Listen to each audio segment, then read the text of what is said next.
Las flores de la pequeña Ida, cuento de Hans Christian Andersen. Mis flores se han marchitado, dijo la pequeña Ida con tristeza. Estaban tan bonitas anoche y ahora todas tienen las hojas caídas. ¿Por qué será? Le hizo la pregunta a un estudiante que estaba sentado en el sofá. Le tenía mucho aprecio, porque siempre sabía contar historias encantadoras y divertidas. Además, tenía una habilidad especial para recortar figuras en papel. Hacía corazones con damas bailando, flores y hasta grandes castillos con puertas que se abrían. Era un joven muy agradable. ¿Por qué están tan tristes mis flores hoy?, insistió Ida señalando un ramo completamente decaído. ¿No lo sabes?, respondió el estudiante. Es que anoche fueron a un baile y por eso hoy están tan agotadas. Pero las flores no bailan, objetó la niña. Claro que sí, afirmó él. Cuando cae la noche y todos dormimos, ellas se levantan a bailar. Casi todas las noches celebran fiestas. ¿Y los niños pueden ir? Sí, pero solo los más pequeños, como las margaritas y los lirios del valle. ¿Dónde bailan?, preguntó Ida muy intrigada. ¿Recuerdas el jardín del gran palacio donde el rey pasa el verano? Seguro que sí, y también los cisnes que nadan hacia ti si les lanzas migas de pan. Pues allí es donde celebran sus grandes bailes. Te lo aseguro. Ayer fui con mamá, dijo Ida, pero los árboles ya habían perdido sus hojas, y no quedaba ni una flor. ¿Dónde se habrán ido? En verano había tantas. Se han mudado al interior del palacio, explicó el estudiante. Verás, cuando el rey y toda su corte regresan a la ciudad, las flores también abandonan el jardín y se instalan dentro del palacio. Allí se lo pasan en grande. Deberías verlas. Las dos rosas más hermosas se sientan en el trono y hacen de rey y reina. Las gallardas crestas de gallo, de un rojo intenso, se colocan a ambos lados e inclinan la cabeza como camareros. Luego llegan las flores más elegantes y comienza el baile. Las violetas hacen de guardias marinos y bailan con los jacintos y los azafranes que son como las jóvenes señoritas. Los tulipanes y las grandes azucenas flamígeras son las damas mayores encargadas de que todo transcurra con orden y elegancia. Pero, dijo Ida con los ojos bien abiertos, ¿a nadie le molesta que las flores bailen dentro del palacio del rey? La verdad es que nadie lo sabe con certeza, respondió el estudiante. A veces durante la noche, aparece el viejo guardián del castillo con su enorme manojo de llaves, solo para asegurarse de que todo esté en orden. Pero en cuanto las flores escuchan el chirrido de la cerradura, se quedan completamente quietas, escondidas tras los cortinajes, apenas asomando un poco sus cabecitas. Aquí huele a flores, murmura el anciano, pero no veo ni una sola. ¡Qué gracioso!, exclamó Ida aplaudiendo. ¿Y no podría yo verlas alguna vez? Claro que sí, dijo el estudiante. Solo tienes que recordar mirar por la ventana cuando salgas. Seguro que las verás. Yo mismo lo hice esta mañana. Sobre el sofá había un lirio de Pascua amarillo bien estirado. Parecía una dama de la corte. ¿Y las flores del jardín botánico también pueden ir? Está tan lejos. Por supuesto, respondió el estudiante. Si se lo proponen, pueden volar. ¿No has visto esas mariposas tan hermosas, rojas, amarillas, blancas? Parecen flores y en realidad lo fueron. Se soltaron de sus tallos y, agitando sus hojas como si fueran alas, comenzaron a volar. Como se portaron bien, se les permitió volar también de día, sin tener que regresar a la planta, y así sus hojas se convirtieron finalmente en verdaderas alas. Tú misma las has visto volar por ahí. Aunque, claro, puede que las flores del jardín botánico nunca hayan estado en el palacio, o que no sepan lo divertido que es ese baile nocturno. ¿Sabes qué podrías hacer?, añadió el estudiante. Cuéntaselo tú misma. ¿Conoces al profesor de botánica que vive cerca? La próxima vez que visite su jardín, dile a una de sus flores lo del gran baile en el palacio. Ella se encargará de avisar a las demás, y todas saldrán volando para allá. Si justo en ese momento el profesor sale al jardín, apenas encontrará una flor. No entenderá a dónde han ido todas. Pero, ¿Cómo va a contárselo una flor a las otras? Las flores no hablan, dijo Ida. Hablar lo que se dice hablar, pues no, respondió el estudiante, pero se entienden por señas. ¿No has notado que cuando sopla un poco el viento las flores se inclinan y agitan sus hojas? Para ellas, eso es como conversar. ¿Y el profesor puede entender lo que dicen? Preguntó Ida. Tal vez sí. Una vez salió por la mañana y vio como una gran ortiga movía las hojas hacia un clavel rojo precioso. «Eres muy bonito, me gustas», parecía decirle. Pero al profesor no le gustan nada las ortigas, así que intentó apartarla de un manotazo. Solo que la ortiga le picó con fuerza, como si le recordara que también tiene manos. Desde entonces el profesor ya no se mete con las ortigas. ¡Qué gracioso!, exclamó Ida soltando una carcajada. Menuda manera de engañar a una niña. Rezongó el consejero de Cancillería, un hombre mayor y algo gruñón que estaba de visita sentado en el sofá. No simpatizaba con el estudiante y siempre torcía el gesto cuando lo veía recortar sus figuras de papel. No soportaba esas siluetas tan raras. Un hombre colgando de una horca con un corazón en la mano. Decía que era un ladrón de corazones, o una bruja montada en escoba cargando a su esposo sobre la nariz. Todo eso le parecía insoportable y como de costumbre murmuró: «¡Qué forma tan absurda de confundir a una criatura! ¡Puras tonterías!». Pero a la pequeña Ida le encantaban las historias del estudiante sobre las flores y se quedó un buen rato imaginándolas. Las veía allí con sus cabezas inclinadas, como agotadas tras una larga noche de baile. Pensó que tal vez estaban enfermas. Así que decidió cuidarlas. Las llevó junto a sus juguetes, que estaban organizados sobre una mesita con un pequeño cajón lleno de tesoros. En la cama de muñecas dormía su muñeca favorita de nombre Sofía. Ida se acercó y le dijo: «Tienes que levantarte, Sofía. Esta noche vas a dormir en el cajón, porque las flores están muy cansadas y tienen que descansar en tu cama para mejorar». Sacó a la muñeca, que parecía algo molesta, y no dijo ni una palabra. Claramente no le gustaba ceder su sitio. Con mucho cuidado, Ida colocó las flores en la camita, las cubrió con la manta diminuta y les habló con ternura. «Descansen bien, mis pequeñas. Les prepararé un poco de té para que se sientan mejor y mañana puedan estar de pie otra vez». Corrió las cortinas de la cama para que la luz no las molestara y durante el resto del día no dejó de pensar en todo lo que el estudiante le había contado. Cuando llegó la hora de ir a dormir no pudo resistir la curiosidad. Se acercó a las ventanas y miró tras las cortinas donde su madre tenía unas flores espléndidas, jacintos y tulipanes. En voz muy baja, como si compartiera un secreto, le susurró: «Ya sé que esta noche van a bailar». Las flores no se movieron. Ni siquiera una hoja se meneó, fingieron no haberla oído. Pero Ida estaba convencida de lo que sabía. Ya acostada, se quedó pensando en lo maravilloso que sería ver a todas esas flores danzando en el salón del palacio. «¿Y si las mías también bailan esta noche?», se preguntó. Pero pronto el sueño la venció. Ida despertó a medianoche. Había soñado con las flores y con el estudiante, aquel al que el viejo consejero había reprendido por contarle historias disparatadas. Todo en su habitación estaba en completo silencio. La pequeña lámpara encendida sobre la mesita apenas alumbraba el cuarto, y desde la habitación contigua se escuchaban los plácidos respiros de sus padres, dormidos profundamente. ¿Seguirán mis flores acostadas en la camita de mi muñequita Sofía?, se preguntó Ida en voz baja. «Me gustaría saberlo». Se incorporó un poco, con cuidado de no hacer ruido, y miró hacia la puerta entreabierta. En el cuarto de al lado estaban sus juguetes y las flores. Afinando el oído lograba escuchar algo. Más bien era alguien como si tocara el piano. Era una melodía suave y dulcísima, como nunca antes había escuchado. Su corazón se aceleró. «Seguro que las flores están bailando», pensó. «¿Cómo me gustaría verlas?».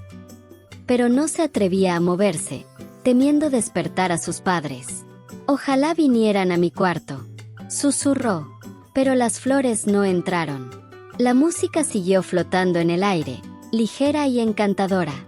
Finalmente, la curiosidad pudo más que el miedo. La niña se bajó muy despacito de la cama, cruzó la habitación y, con el corazón latiéndole en el pecho, asomó la cabeza por la puerta entreabierta. Lo que vio la dejó sin aliento. Aunque no había ninguna lámpara encendida, la luna derramaba su luz plateada a través de la ventana, iluminando la habitación como si fuera de día. En el suelo los jacintos y tulipanes formaban 2 hileras, alineados con cuidado. Las macetas de la ventana estaban vacías. Todas las flores habían bajado y bailaban formando un círculo, cogidas por sus largas hojas como si fueran brazos, girando y danzando con una gracia imposible. Sentado en el piano como todo un artista había un lirio amarillo enorme. Ida lo reconoció al instante. En verano el estudiante le había dicho riendo: «Mira, se parece a la señorita Line». Y al verlo inclinar su rostro alargado a un lado y luego al otro, siguiendo el ritmo de la música con la cabeza, Ida pensó que sí se parecía bastante. Incluso su expresión era igual. Ninguna de las flores pareció notar que ella las observaba. De pronto un azafrán azul dio un gran salto y subió a la mesita de los juguetes. Se acercó a la camita de la muñeca y descorrió las cortinas con elegancia. Allí estaban las flores enfermas que Ida había acostado. Pero en cuanto se incorporaron, dejaron claro con sus movimientos que querían unirse al baile. Se hacían gestos entre ellas pareciendo felices, vivas y radiantes. El viejo desollinador de porcelana, el que tenía roto el labio, se puso de pie de un salto y saludó con una reverencia a las flores. Lejos de parecer débiles, empezaron a saltar contentas por la habitación. Algo cayó de la mesa con un pequeño ruido. Ida miró. Era su látigo de carnaval, ese que tenía cintas de papel de colores. Había cobrado vida y parecía querer unirse también a la fiesta. Encima del látigo, montado con aire importante, iba un muñeco de cera que llevaba un sombrero enorme, muy parecido al del consejero de Cancillería. El látigo empezó a moverse dando brincos, haciendo sonar sus patas rojas de madera, y bailando una animada mazurca. Era tan escandaloso que ninguna flor pudo seguirle el ritmo. Ellas eran más ligeras, más delicadas, y no sabían zapatear así. De pronto el muñequito de cera que cabalgaba sobre el látigo empezó a inflarse. Su cuerpo se estiró, sus facciones se endurecieron, y con voz chillona gritó desde lo alto, dirigiéndose a las flores de papel que adornaban su montura: «¡Qué manera de engañar a una criatura! ¡Qué historias tan tontas!». Era idéntico al consejero de Cancillería. Llevaba el mismo sombrero ridículamente ancho, el mismo rostro amarillento, y hasta su aire de fastidio. Pero justo cuando parecía que iba a soltar otro de sus regaños, las flores de papel se enredaron en sus patas flacas. El muñeco se encogió de golpe, perdiendo su importancia, y volvió a ser el pequeño muñequito de cera de siempre. Ida, que observaba todo desde la puerta, no pudo evitar reírse. Era tan gracioso. El látigo, como si nada pasara, siguió bailando con energía, arrastrando al pobre muñeco en su vaivén. No importaba que se creyera grande o pequeño, el baile no perdonaba a nadie. Entonces las demás flores, especialmente las que antes habían estado enfermas, intervinieron por él, pidiendo que lo dejaran tranquilo. El látigo, que tenía su corazoncito de papel, se dejó convencer y paró de moverse. De repente una vocecita sonó desde dentro del cajón donde Ida había guardado a su muñeca Sofía, junto con otros juguetes. El desollinador, siempre dispuesto, corrió hasta el borde de la mesa y, dejándose caer sobre la barriga, tiró del cajón con fuerza. La tapa se abrió y la muñeca Sofía se incorporó, mirando todo con ojos muy abiertos. «¿Con qué hay fiesta?», dijo la muñeca. «¿Y a mí nadie me avisa? ¿Te gustaría bailar conmigo?», le ofreció el desollinador haciéndole una reverencia. «Claro que no.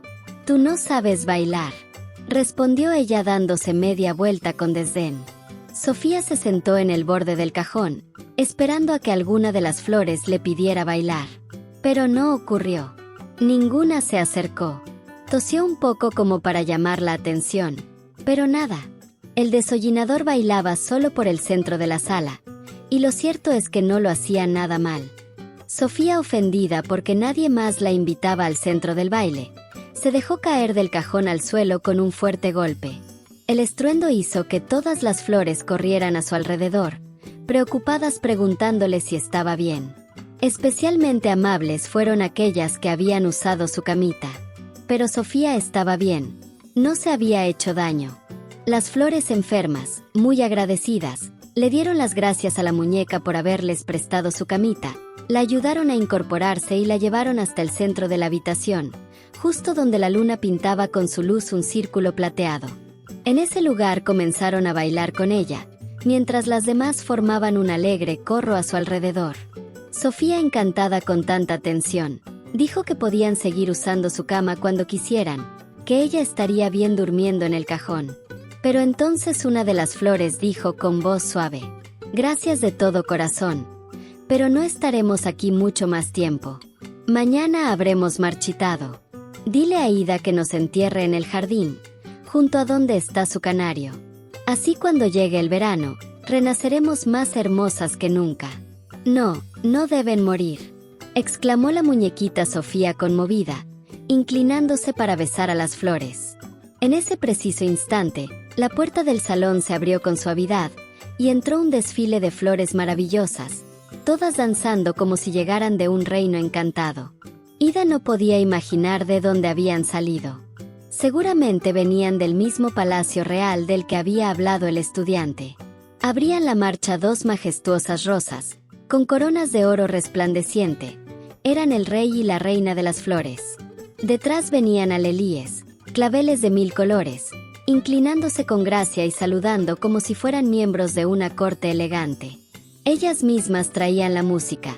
Las enormes adormideras y peonias tocaban vainas de guisante como si fueran trompetas, soplando con tal entusiasmo que sus mejillas se habían vuelto del color de los pimientos.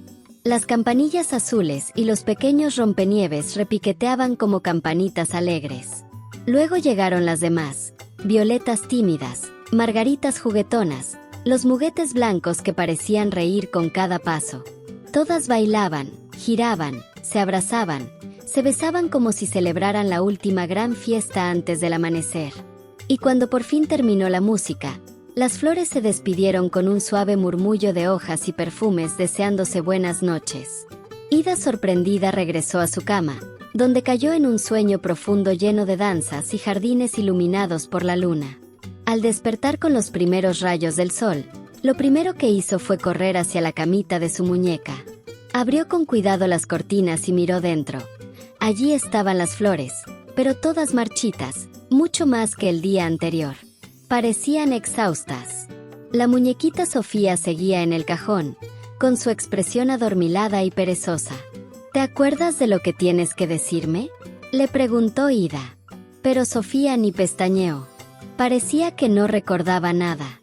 «Qué desagradecida eres, muñequita», murmuró Ida. «Todas bailaron contigo y ahora haces como si nada». Entonces buscó una cajita de cartón que tenía pájaros muy bonitos pintados en la tapa y en ella colocó con mucho cuidado las flores secas. «Este será su féretro», dijo con solemnidad. «Y cuando vengan mis primos noruegos, me ayudarán a enterrarlas en el jardín. Así cuando llegue el verano volverán a nacer y más hermosas que nunca». Y tal como había imaginado, sus primos, Jonás y Adolfo, llegaron aquel mismo día con sus arcos nuevos que su padre les había regalado. Venían radiantes y listos para jugar, pero cuando Ida les contó lo ocurrido, se mostraron muy serios y aceptaron ayudar. Caminaron con paso solemne, los dos chicos con los arcos al hombro como si fueran soldados, e Ida llevando la cajita entre las manos como un pequeño ataúd. En el jardín, cavaron una fosa bajo un arbusto soleado. Ida se agachó, besó con cariño las flores marchitas y las depositó dentro de la tierra. La caja quedó enterrada con delicadeza, y mientras echaban tierra encima, Jonás y Adolfo dispararon al aire con sus arcos, como si fueran salvas de honor. La ceremonia fue sencilla pero muy hermosa. Y aunque nadie dijo nada más, todos sabían que cuando llegara el verano, aquellas flores volverían y quizás una noche, bailarían otra vez. Si te gustó el audiolibro, dale like, suscríbete y compártelo. Se vienen más historias increíbles. No te las pierdas. Gracias por escuchar. Revisa los demás cuentos y audiolibros del canal. Aquí te dejo algunas recomendaciones. Te van a encantar.